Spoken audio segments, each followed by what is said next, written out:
ஐயா, இந்த இலங்கையில எம்பி அர்சுனன் பேசியிருக்காரு. சீமான் அவர் ஒரு சாமான் திரள் நீதி வாங்கி சாப்பிட்றாரு, மக்களை ஏமாத்துறாரு, தமிழ் தேசியத்துக்கு அவர் எதிரான ஆள் மாதிரி பேசியிருக்காரு. உங்களுடைய கருத்து என்ன ஐயா? வணக்கம், என் பேர் மகேஸ்வரன். அவர் டாக்டர் அர்ஜுனா டாக்டர் அவருக்கு அந்த மாதிரி பேசியிருக்கிறதுன்னு சொன்னால், அவர் தமிழ் தேசியத்தை உள்வாங்காத ஒரு ஆள், என்னுடைய எதிரிகளுடைய கையால் அவர். அப்போ உலக தமிழர்களால் நாங்கள் இன்னைக்கு அண்ணன் கூட தான் இருக்கிறோம், செந்தமிழன் சீமானம் கூட தான் இருக்கிறோம்.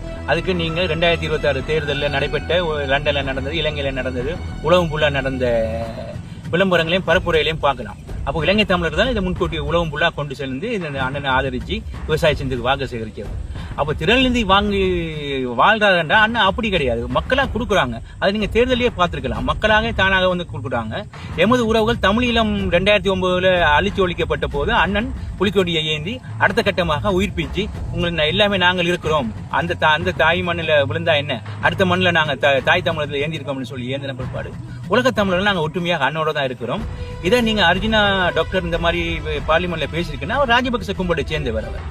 அவர் அப்படித்தான் பேசுவார். அண்ணனுடைய இலங்கை தமிழரை பத்தி பேசும், இலங்கை தமிழ் உங்களை பத்தி தப்பா பேசுறாங்க, ஆனா நீங்க இலங்கை தமிழர்களுக்கு நீங்க அதெல்லாம் சொல்றீங்களே, அவங்களே உங்களை திருநெல்வேலி வாங்கணும்னு சொல்றாங்க அப்படின்னு சொன்னா, இந்த மாதிரி இங்கத்திய மக்களை புறக்கணிக்கிறதுக்கும் இந்த மக்களை யோசிக்க வச்சு அண்ணனுடைய ஆதரவு சிதைக்கிறதுக்கும் பார்ப்பாங்க.